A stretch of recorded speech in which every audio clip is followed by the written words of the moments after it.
Hi, boys and girls. It's Mrs. T, and I'm here to read another book for you today. And today the book is called Curious George Goes to a Movie by Margaret and H.A. Rays. Illustrated in the style of H.A. Ray by Vipa Interactive. This is George. George was a good little monkey and always very curious. One afternoon, George took a trip into town with his friend, the man with the yellow hat.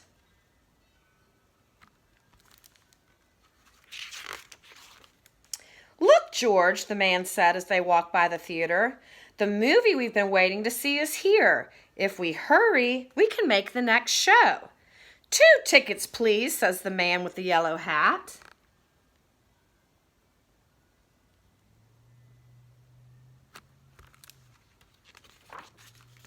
As they walked through the lobby, the smell of popcorn made George hungry. But when he stopped in front of the concession stand, his friend said, "Let's find our seats first, George. The movie's about to begin." Inside the theater, they found 2 seats right in front. The man with the yellow hat whispered, "George, I'll go get some popcorn now. Stay here and watch the movie, and please stay out of trouble." George promised to be good.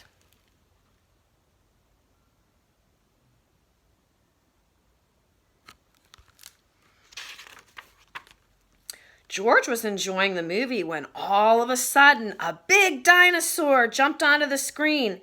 It made George jump right out of his seat. George was curious. Was he the only one to jump out of his seat?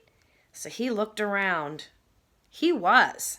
Looking around, George saw a bright light coming from a little window at the back of the theater. Was that what made the movie appear on the screen?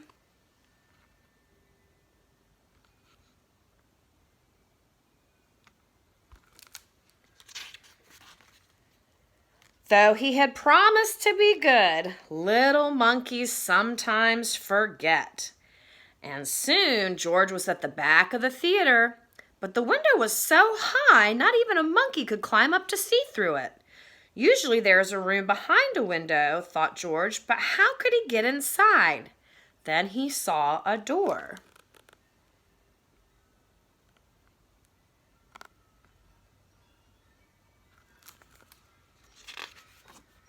George raced up the stairs and peeked inside. He saw a strange machine with 2 spinning wheels. It was making a funny noise, and it was making the light that came through the window.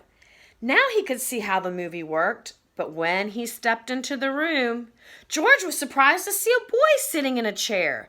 The boy was surprised to see a monkey standing in his room. In fact, the boy was so surprised he jumped right out of his seat and knocked the wheels right off of the machine. Downstairs in the theater, the audience began to shout and stomp their feet. They wanted to watch the movie. There's some surprise in the boy. But the movie was all over, George. George felt awful. The movie had stopped and it was all his fault. "This is no place for a monkey," the boy said, working quickly to unwind George and rewind the movie. "Why don't you wait by that window while I fix this mess?" As George waited, he looked out the window at the audience and the big blank screen. When he moved in front of the light that was coming from the machine, he saw his shadow down below. This reminded George of a trick. It's him trying to get unwound. He was all caught up in the movie tape.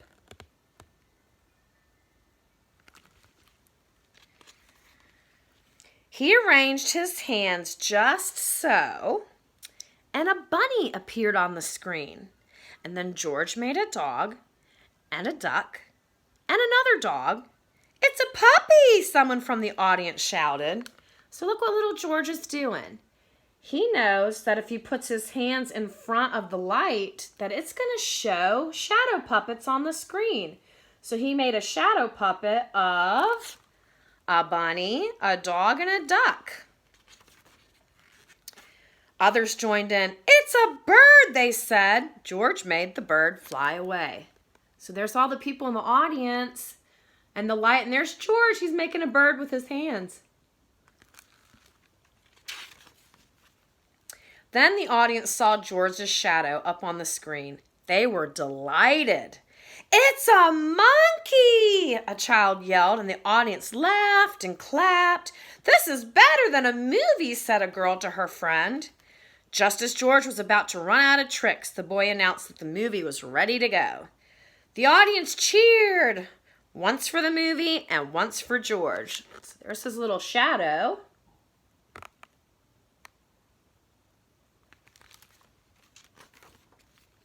The audience was still cheering when the man with the yellow hat ran into the room.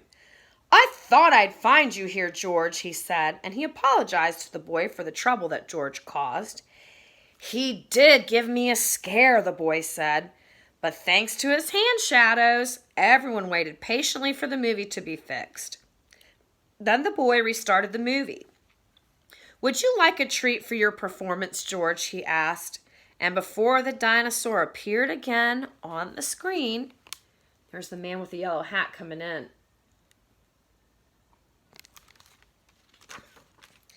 George and the man with the yellow hat were back in their seats, this time with popcorn. And that's the end of our Curious George book today. I hope you guys enjoyed it. I'll see you again. Bye.